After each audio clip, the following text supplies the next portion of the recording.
Bismillahirrahmanirrahim. Assalamu alaikum learners. Today the topic of the video is Silas Marner summary chapter number 10. In previous chapter number 9 we read कि Godfrey ने finally decide कर लिया था कि वो अपने father से discuss करेगा about Dunstan's disappearance and about money जो उनको loss हो गया था उस बारे में कि उसने Dunstan को पैसे दिए थे लेकिन उसने जो है अब वो वाइल्डफायर नहीं बेच सका वो जिसकी वजह से उन्हें पैसे नहीं मिल सके पर after that he was actually more confuse कि उसने बात करके फ़ायदा हुआ उसे या नुकसान हुआ है और इसकी वजह से वो काफ़ी ज़्यादा टेंस था आगे हम उसके आगे पढ़ेंगे chapter number 10. Justice Milam was consider a capacious minded person. Justice Milam को बहुत ज़्यादा वहाँ पे माना जाता था इसलिए उनकी ऑर्डर्स पर एक इंक्वायरी सेट गई जिसके लिए एक पेडलर को ढूंढा गया जिसके और उसकी लुक क्या थी कि उसके कर्ली ब्लैक हेयर थे और उसका थोड़ा फॉरेन सा कम्प्लेक्शन था. Who was carrying a box of cutlery and jewellery. इसके क्योंकि साइलस मार्नर की रॉबरी की जो हुई थी उसके बारे में बात चल रही थी और जो है जस्टिस वगैरह सब बीच में शामिल थे और वो इंक्वायरी कर रहे थे तो उन्होंने कहा कि एक ऐसे पेडलर को जो है ढूंढा जाए जो कि जो है इस तरह के हुलिया वाला है क्योंकि जस्टिस को उस पर शक था कि इस तरह का होगा वो. The inquiry was too slow and there were many peddlers with same appearance. Inquiry लेकिन बहुत ज़्यादा स्लो चल रहा था सब कुछ प्रोसेस और इस तरह के बहुत सारे पेडलर्स थे जिनकी बिल्कुल सेम अपीयरेंस थी इसी तरह से. So weeks passed. इसी तरह से हफ्ते गुजरते गए. Nobody noticed Dunstan's disappearance because once it had already happened and he returned weeks later. इस तरह लेकिन इस दौरान डंस्टन जो है वो गायब था किसी को इस तरफ ध्यान नहीं किया क्योंकि पहले भी कई दफ़ा ऐसे हो चुका है वो बहुत ऐसे कितनी देर कहीं गया रहता था फिर हफ्तों बाद लौटता था. Also the upcoming Christmas season was likely to discourage any consideration. और इसी तरह से आगे क्रिसमस आने वाला था उसमें फेस्टिविटीज़ होने वाली थी तो लोग जो है वो ज़्यादातर उसी के बारे में सोच रहे थे और किसी इस तरह की इररेलेवेंट चीज़ों पे ध्यान नहीं दे रहे थे. Villagers' opinion was actually about tinderbox and supernatural phenomena. अब विलेजर्स के जो है वो साइलस की रॉबरी के बारे में दो ओपिनियंस थे कि एक तो टिंडर बॉक्स पे सबको शक था यानी वो पेडलर पे, दूसरा कि या तो ये कोई सुपरनेचुरल फिनोमेना हुआ है यानी कि किसी भूत ने जो वगैरह आकर चोरी की है जो कि पकड़ा नहीं जा रहा अभी तक. For Marner it was a hurting experience as his treasure was gone. बाकी लोग तो इस बारे में कर रहे थे सारा डिस्कशंस लेकिन मार्नर के लिए एक बहुत ज़्यादा हर्टिंग एक्सपीरियंस था क्योंकि उसका सारा पैसा जा चुका था जो उसके लिए बहुत ज़्यादा मायने रखता था जो उसने इतनी मेहनत से जमा किया था और होड उसका पूरा बनाया था उसको उसका जाने का बहुत ज़्यादा दुख था. His hope was crushed to dwell on a new hold. He used to mourn in pen.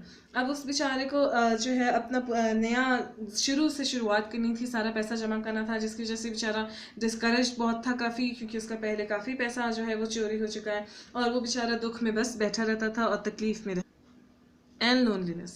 But his reputation was now changed and the villagers started helping him with verbal consolation and called on his cottage. लेकिन इस सब से Silas को ये हासिल हुआ कि उसकी रेपुटेशन जो है जो पहले ख़राब थी विलेज में कि उसको डेविल के साथ माना जाता था एसोसिएट करते थे और उसको जो है बुरा तरीके से डील करते थे सब उससे दूर रहते थे. अब ये चेंज हो गया था लोग उसके ऊपर उनको पिटीफुल निगाहों से उसे देखते थे उसको कंसोल करने आते थे उसको अपने हौसला देते थे. उसके अलावा उसके कॉटेज आकर चक्कर लगाते थे वहाँ बैठते थे उसको हौसला देते थे.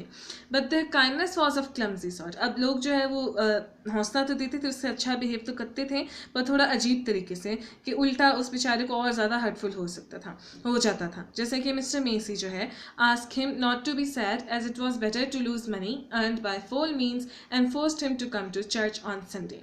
मिस्टर मेसी ने उसे हौसला दे दिया लेकिन किन अल्फाज में कि चलो अच्छा वो पैसा तुम्हारा चला गया वैसे भी जो बुरे तरीके से पैसा कमाया जाए वो अपने पास इंसान को नहीं रखना चाहिए. इससे बेहतर है कि वो कहीं और पैसा जो है उसका चोरी ही हो जाए तो बेहतर है जो बुरे तरीके से अर्न किया हो. So this was of a clumsy sort kind of a consolation people were giving him.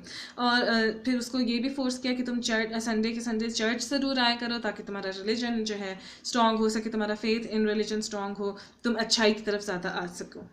Mrs Dolly Winthrop was a mild and patient woman. वो जो है मिसेस डॉली विंद्रॉप एक थी जो कि बहुत ज़्यादा अच्छी थी और वाकई में मार्नर के साथ बहुत ज़्यादा मुखलिस थी और उसके अच्छा करना चाहती थी उसके साथ बहुत ही अच्छी थी. तो वो जो है वो उसको हेल्प करने आती थी वो उसकी कंफर्टर थी. To her, Silas was a sufferer, and one Sunday with her boy Aaron, she went to his home with lard cakes.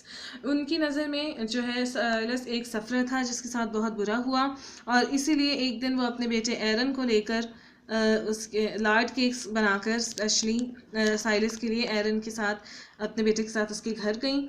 She had pricked some letters on them which has a good meaning, and it was IHS, which it was incomprehensible for herself also. उन्होंने उसके ऊपर जो है ऊपर baking जो की उन्होंने Lord cakes के ऊपर लेटर्स लिखे IHS उनको, लेकिन ख़ुद इसका क्योंकि वो इतनी लिटरेट नहीं थी, थोड़ी सी अनएजुकेटेड थी, इसलिए उन्हें उसका मतलब नहीं था पता. लेकिन सिंस उन्होंने वो चर्च में सुने थे तो इसलिए उन्होंने कहा कि चलो इसका अच्छा मीनिंग होगा. And Silas needed all the goodness in his life. She asked Silas about hearing church bells, as living lonely he can't hear it. फिर उन्होंने पूछा कि यहाँ पे तुम काफ़ी दूर रहते हो चर्च से, तुम्हारा घर काफ़ी दूर रहता है, तुम्हें यहाँ से चर्च बेल्स की आवाज़ें आती हैं, क्या तुम्हें पता चलता है? वो भी जो है उसे रिलीजन के करीब लाने की कोशिश कर रही थी. Then she advised him to take a break and go to church and bake house on Sunday. फिर उससे कहा कि तुम अपने काम से थोड़ी सी ब्रेक लिया करो और चर्च जाया करो ताकि तुम्हारा रिलीजन में फेथ और स्ट्रांग हो, और उसके अलावा तुम बेक हाउस वगैरह मतलब बेकरी वगैरह चले जाया करो संडे के संडे, तुम्हारा दिल बहल जाएगा. And on Christmas too, Christmas पे भी ज़रूर जाना. Silas replied that he didn't know anything about church. लेकिन साइलस कहता है कि उसे चर्च की यहाँ, क्योंकि लैंटन यार्ड में उसका फेथ थोड़ा डिफरेंट था यहाँ के लोगों के फेथ से, तो इसलिए उसने कहा कि मुझे चर्च वगैरह के बारे में तो कुछ खास पता नहीं है. Dolly advised him to be close to religion. Then she asked Aaron to sing carol for him as she thought hearing Christmas music would entice him to go to church. फिर अपने बेटे एरन से उन्होंने डॉली ने कहा कि इसको क्रिसमस कैरल कोई सुनाओ जिसके, क्योंकि उन्हें लगा कि ये कुछ ऐसा रिलीजियस सुनेगा तो उसका दिल चाहेगा कि वो चर्च जाए. Dolly then departed and again offered her help for chores. फिर वो चली गई, लेकिन जाने से पहले उन्होंने कहा अपनी हेल्प ऑफर कराई कि मैं आपके घर के काम कर दूंगी अगर आपको मेरी ज़रूरत हुई तो. फिर ही अगेन mourned lonely. फिर साइलस अकेला हो गया और दुख में हो गया. On Christmas he was alone while all the villagers were enjoying. Christmas पे भी सबने कहा था उसको कि आना चर्च और ये वो, लेकिन वो अकेला ही रहा because he was an anti social person, और वो उदास था तो इसलिए वो नहीं गया. उस क्रिसमस पे उसने अकेले गुजारी जबकि सारे विलेजर्स एंजॉय कर रहे थे. अब स्क्वायर्स की फैमिली जो पार्टी क्रिसमस में होती थी वहाँ पे जो है सब जमा थे, but nobody was concern about Dunstan's disappearance. ये एक फैमिली पार्टी थी तो मिस्टर मिसेस किम्बल वगैरह आए हुए थे और बस जो नज़दीकी रिलेटिव्स थे वो ही आए हुए थे. But actually the real party was the great dance of Red House at New Year's Eve when all society comes and dames with band boxes came. लेकिन रियल पार्टी जो होती थी स्क्वायर्स के घर पे रेड हाउस पे, वो जो है न्यू ईयर ईव को होती थी. ग्रेट डांस से कहते थे जब सारे लोग, बहुत से लोग डिफरेंट आसपास के इलाकों से आते थे और जो है लेडीज़ आती थी अपने सूटकेसेस के साथ, क्योंकि 2-3 दिन वहाँ ठहरना होता था, तो वो काफ़ी ग्रेट पार्टी होती थी. This eve made Godfrey deaf to his companion anxiety. इसकी वजह से Godfrey was looking forward to this great dance and event, इसलिए उसको जो एंजाइटी उसको हर टाइम होती थी उसकी वजह से उसको हेल्प हुई कि वो एंजाइटी से थोड़ा दूर हो सके, क्योंकि वो डंस्टन की डिसअपियरेंस के बारे में और जो पैसे हम उनके ज़ाया हो चुके थे उसके बारे में वो काफ़ी एंशियस था, लेकिन उसने थोड़ी देर के लिए अपनी एंजाइटी को भुला दिया. Then there is a general discussion between him and his anxiety personified. Writer ने यहाँ पे एंजाइटी को पर्सोनीफाई एज अ पर्सन बनाकर सामने पेश किया है गॉडफ्रे के सामने, जो कि अपने उससे कॉन्फ्लिक्ट उसका चल रहा है. Anxiety reminding him about Dunstan but he denied it talking about Nancy. उसकी एंजाइटी उसे याद दिलाती है कि डंस्टन गायब है, उसके बारे में तुम क्या कहना चाहते हो, तो वो बस नैन्सी के बारे में सोच रहा था, उसने वो बात भुला दी. Then anxiety again reminded him about declining marriage with Nancy but he also denied it. But anxiety went on unstoppable even after drinking. फिर उसने कोशिश की कि वो किसी तरीके से अपनी एंजाइटी को हटाने की कोशिश करे.